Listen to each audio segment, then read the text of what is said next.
Welcome to the Engine Noise Podcast, car news and coffee, brought to you by oneauto.com. Quality auto parts and thousands of how-to videos to walk you through your install. Engine Noise Podcast drops on the 1st and 15th of every month with a little car news and coffee in between. How do you feel about that, Matt? Pretty exciting? I feel great about it every time. Me too. Do you have your coffee? No, I have a water today. Oh. I never have coffee, car news and coffee. I don't know why. Yeah, it's kind of weird. I often have coffee, but not today. I got no beverage. What are you going to do? Yeah, you know what? You can't have a beverage every time, Matt.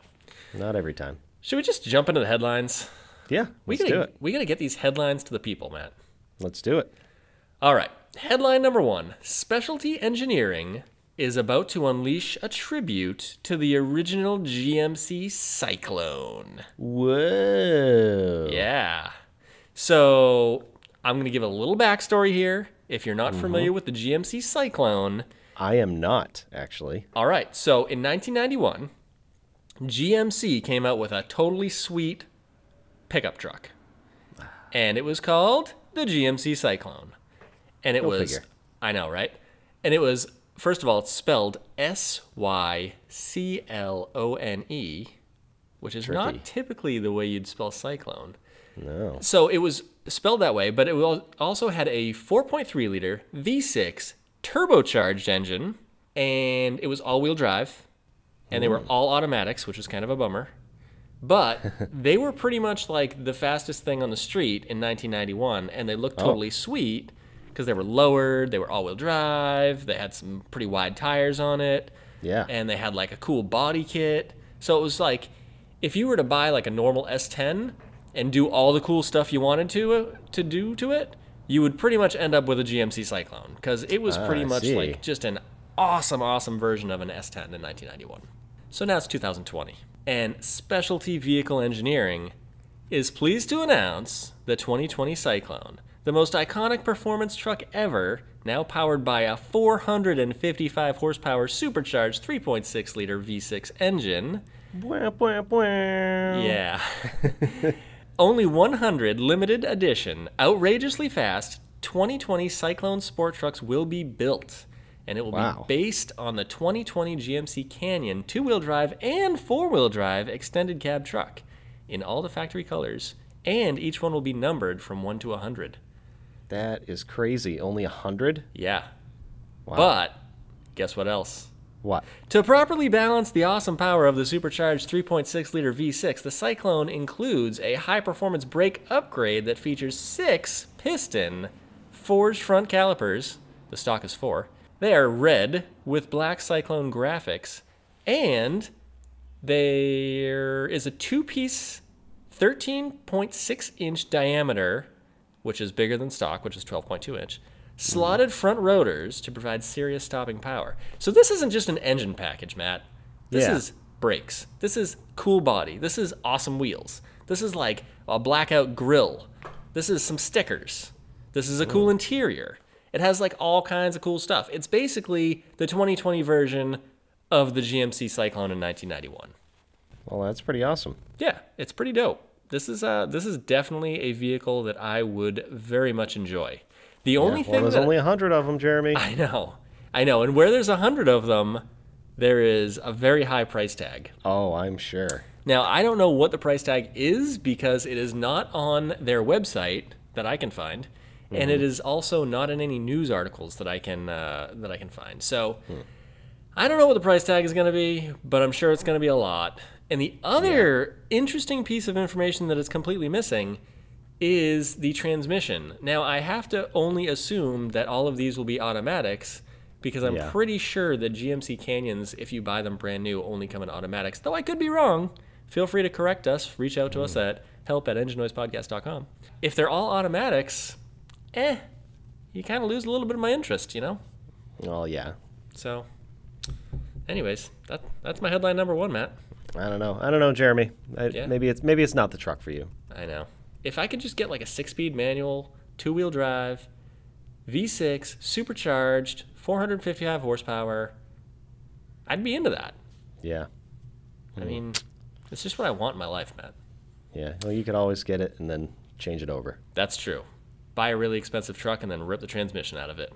That's the kind of thing that I would like to do. Yeah. Okay. All right. You want to hit us with headline number 2? Yeah. All right. Let's go. Headline number 2. Tesla is now the world's most valuable car company with, hold on, Jeremy, a $208 billion valuation. That's with a B. That's a big B. That is a lot of B's. So this is from Forbes. Wow. And it reads, Tesla's stock jumped to a new record high on Wednesday, which this is last week by the time you're hearing this. Yep. Given the electric vehicle maker a valuation of more than $208 billion, which means that it's now the most valuable car company on the planet. Tesla is now worth more than many of its rivals combined. Think about that, Jeremy. That is so crazy. So, Fiat, Chrysler, $20 billion. Yeah. Okay? Ford, $24 billion. Listen to all these. Ferrari, General Motors, BMW, Honda, and Volkswagen. Yeah. It's worth more than all of those combined. That is so bananas. It is BANANAS. Yeah. It's crazy to think that, like, 10 years ago, or not even 10 years ago, all these car companies were basically laughing at Elon Musk saying, like, electric cars are stupid, you're never going to get anywhere. And everybody assumed they would just be a failing car company like every other failing car company that's ever happened. And now they're the most valuable one out there. Yeah. It's nuts. And, of course, with this whole thing, Elon Musk has nearly doubled his net worth. Not which bad. went from $24 billion to just over $46 billion. That's good. That's good. Yeah, I guess I could handle that. Yeah, I mean, the thing is, like, once you've got 20 billion, what's another 20 billion? Yeah, exactly. I mean, is there anything that you can buy with 40 billion that you can't buy with 20 billion? I don't know. I don't know. A great question. But really, Jeremy, the reason I wanted to talk about this article is because I think money might make you a little crazy sometimes. Okay. Go on. And what we have failed to discuss in the automotive world is Elon Musk and the name of his child. Oh, okay. What is it? Do we know about this? Do you know about this, Jeremy? I don't. You really don't? No, I don't. I can only assume that it is something wild because that's what Hollywood people do. They name their kids after like fruit or like I don't know. Oh, Jeremy, you just wait. Okay. All right. They had a baby boy. Oh, congratulations. And they named him. Yep, congratulations. Oh yeah, this is congratulations, of course. Yeah. And then named him, this poor kid, X, the letter X. Huh. This symbol thing that's like an A and an E. Okay. A-12 Musk. What? How do you even pronounce that? Just as I said it, I guess. Apparently, the A-E symbol thing is pronounced Ash, so it's X-Ash A12. But they ended up changing it. Okay.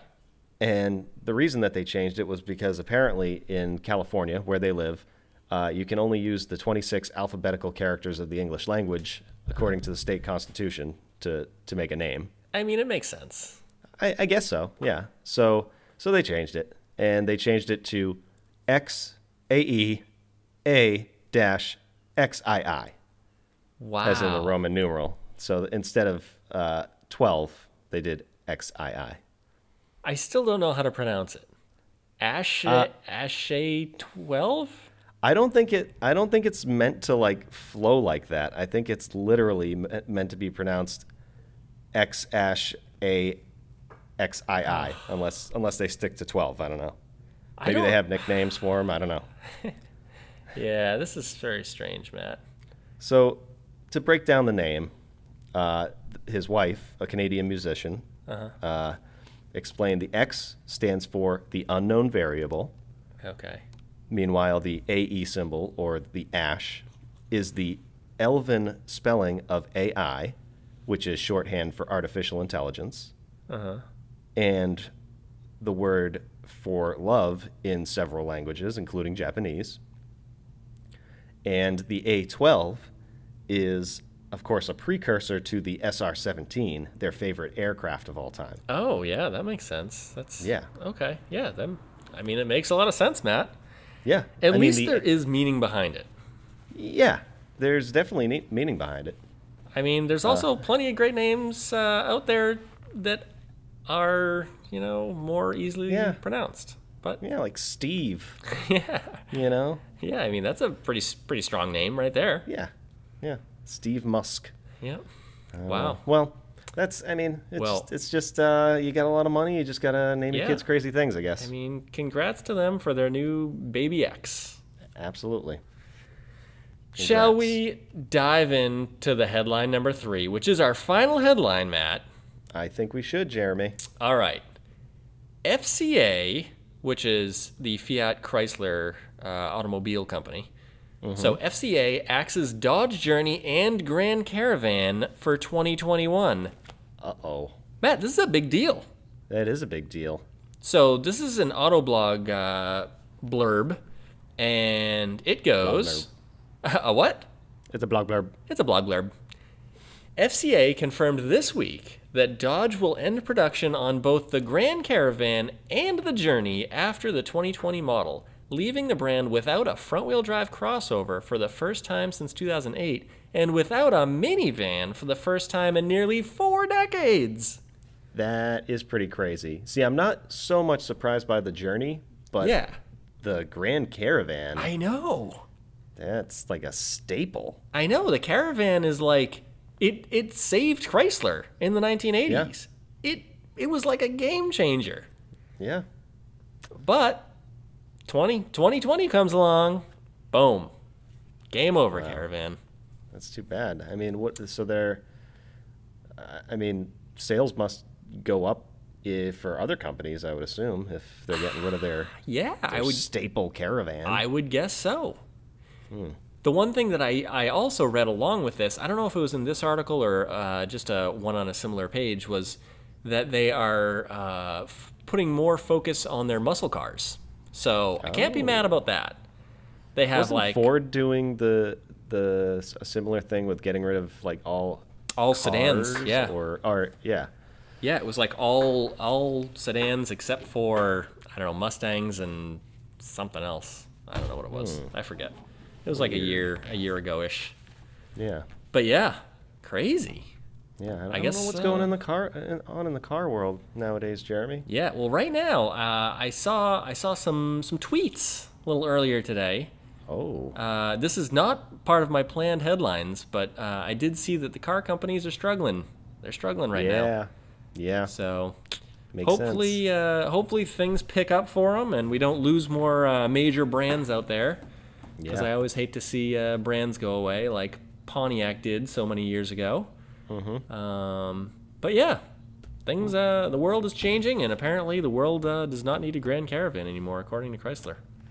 I guess not. I think everybody just wants Teslas, apparently. I know. So maybe if you got a Grand Caravan, you should start restoring it. And did you know you can get Grand Caravan, or you can get Caravans, not Grand Caravans, but Caravans in the 1980s with a manual transmission, Matt. Oh, man. Yeah, that's big time. You would have had one. And you can get them with a turbo. What? Yeah. There are some fast Caravans from the 1980s. They were a big deal. I could so picture you getting one of those now and just gutting it completely and making the thing do wheelies or something. Every time I see one on Craigslist, I'm like, maybe I do need a minivan. I think you should. I know. I think it looked good on you. I think so, too. I think there's a certain type of person that could really thrive in a minivan, and I think I'm that person. Yeah, totally. Well, I think that about wraps up the Engine Noise Podcast, Car News and Coffee. Engine Noise Podcast, Car News and Coffee is brought to you by OneAuto.com. Quality auto parts and thousands of how-to videos to walk you through your install. Be sure to tune in to the Engine Noise Podcast on the 1st and 15th of every month, and until then, have a little car news with your coffee. Good job, Jeremy. Hey, thanks. As per usual. Aw, that's nice, Matt.